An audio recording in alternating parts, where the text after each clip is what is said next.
Hello everyone, আসসালামু আলাইকুম। সবাইকে স্বাগত জানাচ্ছি ভুবনস মম চ্যানেলের নতুন একটি ভিডিওতে। আশা করি আজকের ভিডিওটি আপনাদের সবার ভালো লাগবে। এখন সকাল প্রায় 10টা সাড়ে 10টার মতো বাজে।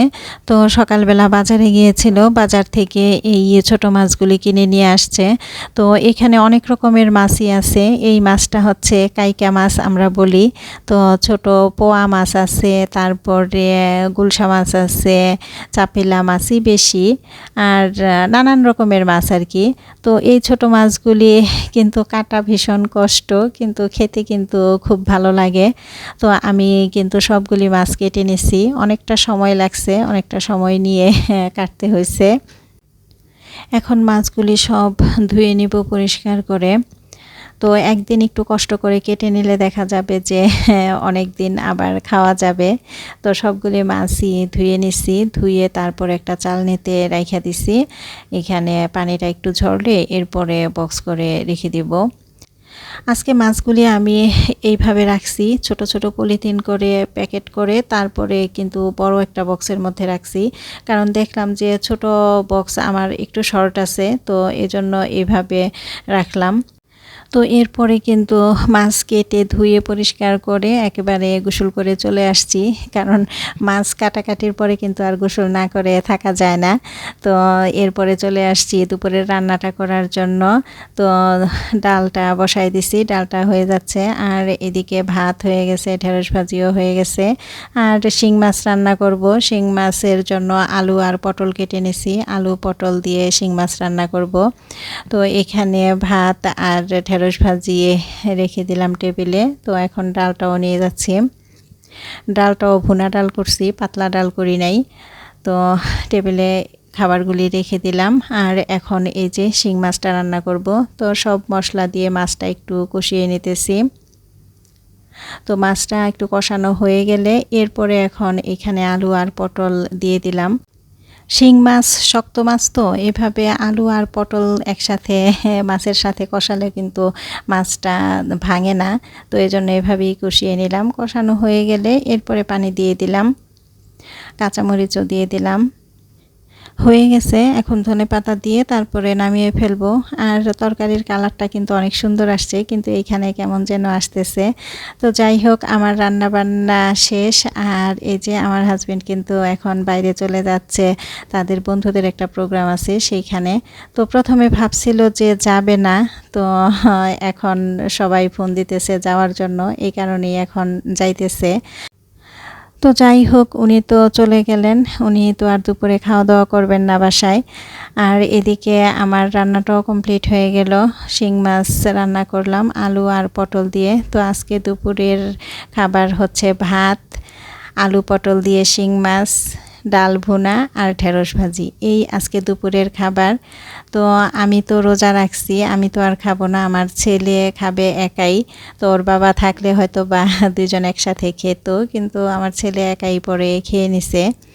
তো ইফতারিতে একটু মোমো বানাবো, এজন্য মোমোর জন্য একটু সব কিছু রেডি করে নিতেছি। এইখানে মাংসর কিমাটা করে নিছি, আর এইখানে কাঁচামরিচ তারপরে পেঁয়াজ কেটে নিছি, আর সাথে একটু ধনেপাতা দিব আমি, এজন্য ধনেপাতাও কাইটা রাখছি।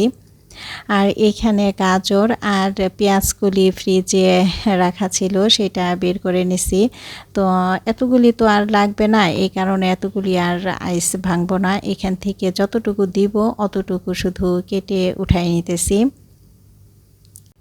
এই গাজর আর পেঁয়াজগুলি শীতের সময় যখন দাম কম ছিল একেবারে, তখন কিন্তু আমি কেটে তারপরে বক্স করে রেখে দিছি, কারণ এগুলি দেখা যায় অনেক সময় নুডলসেও দিয়ে খাওয়া যায়, আবার এরকম মোমো বানালেও কাজে লাগে। তো এখন এই মাংসের কিমার সাথে আমি পেঁয়াজ, কাঁচা মরিচ, তারপরে ধনেপাতা দিয়ে দিলাম। এখন দিয়ে দিলাম আদা রসুন বাটা, এরপরে গোলমরিচের ফাঁকি দিলাম, লবণ দিলাম। এখন এই যে গাজর আর পেঁয়াজগুলিটাও দিয়ে দিলাম, তারপরে সয়া সস দিলাম, আর এখানে দিয়ে দিলাম এখন একটু গরম তেল। তো এখন একটু চামচ দিয়ে মিক্সড করে নিলাম, পরে আমি হাতে ভালোভাবে মেখে নিছি। তো মোমোর পুরটা রেডি করে রেখে এরপরে এখন মোমোর ডোটা তৈরি করতেছি। তো এখানে ময়দা, কর্নফ্লাওয়ার আর লবণ দিয়ে তারপরে শক্ত একটা ডো তৈরি করে রাখলাম। তো এই ডোটা কিছুক্ষণ ঢেকে রাখলে দেখা যাবে আরও বেশি সফট হয়ে যাবে।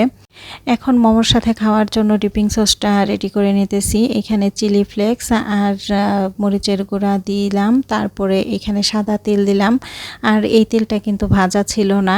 তো এরপরে গরম তেল দিয়ে দিলাম। তো গরম তেল দিয়ে এরপরে কিছুক্ষণ রেখে ঠান্ডা হলে এরপরে এখন সেঁকে নিতেছি। সাকা হয়ে গেলে এখন এইখানে ভাজা তেল দিয়ে দিব। এই তেলটা আমি হালকা একটু ভেজে নিছি। এই তেলটা ভাজা হলে দেখা যাবে সুন্দর একটা স্মেল আসে কিন্তু। আর মোমোর সাথে খাওয়ার জন্য কিন্তু এই সসটা লাগেই। এই সসটা ছাড়া দেখা যায় মোমো খেতে কিন্তু ভালো লাগে না। আর এখন আমি আস্তে আস্তে সবগুলি মোমো রেডি করে নিতেছি। এখানে এই যে ছোট ছোট করে কিন্তু রুটি বানিয়ে তারপরে এখন মোমো বানাবো। তো মোমোর ভাজ আমি আসলে এত সুন্দর দিতে পারি না, তারপরেও যেমন পারি তেমনই ট্রাই করি আর কি। তো এইখানে এই যে যেমন পারতেছি তেমনভাবেই করতেছি। অনেক আপুরা দেখি অনেক সুন্দর করে মোমোর ভাজ দেয়, কিন্তু আমি না অত সুন্দর আসলে পারি না। তো এই যে একটা ঘটির মতো হয়েছে বা একটা পুটুলির মতো হয়েছে আর কি। তো এরকমভাবেই কিন্তু আমি সবগুলি মোমো বানিয়ে নিছি। তো খারাপ হয় নাই, আমার মনে হয় যে যেমনই হোক ভালোই হয়েছে। তো যাই হোক সবগুলি মোমোই কিন্তু বানানো হয়ে গেছে। তো মোমো বানাতে বানাতে দেখলাম যে আজান দিয়ে দিবে, এজন্য এখন শরবত করে নিতেছি। তো এখানে টক দই, চিরা, জিরা ফাঁকি, লেবুর রস আর লবণ দিয়ে শরবতটা রেডি করে নিলাম। আমি তো চিনি খাবো না, এই কারণে চিনি দিলাম না। আর এক গ্লাস শরবতই করলাম। আমার ছেলে প্রাইভেটে গেছে আর আমার হাজব্যান্ড তো বাহিরে এখনও আসে নাই, কিন্তু আমার ইফতার করা শেষ আর দুইজনই কিন্তু চলে আসছিল। তো এরপরে কিন্তু আমি মোমো যে স্টিম করতে দিয়ে তারপরে কিন্তু নামাজে গেছি। তো নামাজ পড়ে এসে তারপরে এই যে এখন মোমোগুলি নামিয়ে নিলাম। আর এদিকে ওরাও তো দুইজন চলে আসছে। সবগুলি মোমো খাওয়া হবে না, এই কারণে এগুলি আর করব না। এগুলি এখন আমি বক্স করে তারপরে ডিপ ফ্রিজে রেখে দিব। দেখা যাবে অন্য এক সময় কিন্তু বের করে পরে খাওয়া যাবে। আর আমার ছেলে বলতেছে যে আম্মু রেস্টুরেন্টে যেভাবে সাজিয়ে দেয় এইভাবে আমি একটু সাজিয়ে দেই। তো ও সাজিয়ে নিতেছে একটা ট্রেতে করে। প্রিয় দর্শক, আপনারা এতক্ষণ ধৈর্য ধরে যারা আমার এই ভিডিওটির সাথে আছেন, আপনারা সবাই প্লিজ আমার ভিডিওতে একটি লাইক দিয়ে দিবেন। আর আমার ভিডিওটি যদি ভালো লাগে তাহলে আমার চ্যানেলটি সাবস্ক্রাইব করে আমাকে নতুন নতুন ভিডিও বানাতে উৎসাহিত করবেন। তো এই যে মোমো কিন্তু রেডি। তো এই সসটা দিয়ে কিন্তু মোমো ভীষণ মজা। আর আমাদের ঘরে আমরা সবাই মোমো ভীষণ পছন্দ করি, আমার ছেলে তো খুবই পছন্দ করে। তো এখন এই যে খেয়ে নিতেছি সবাই। তো আমি ভিডিও করতেছি আর আমার ছেলে বলতেছে যে আম্মু তুমি ভিডিও করা রেখে খেয়ে নাও, তোমার ভিডিও করতে করতে দেখবা আমরা সব খেয়ে ফেলছি। তো এরপরে কিন্তু আমি ওদের সাথে আবার খেয়ে নেই। তো প্রিয় দর্শক, আজকের ভিডিওটি এই পর্যন্তই। দেখা হবে অন্য একদিন নতুন একটি ভিডিও নিয়ে। আশা করি সে পর্যন্ত সবাই ভালো থাকবেন, সুস্থ থাকবেন। আল্লাহ হাফেজ, আসসালামু আলাইকুম।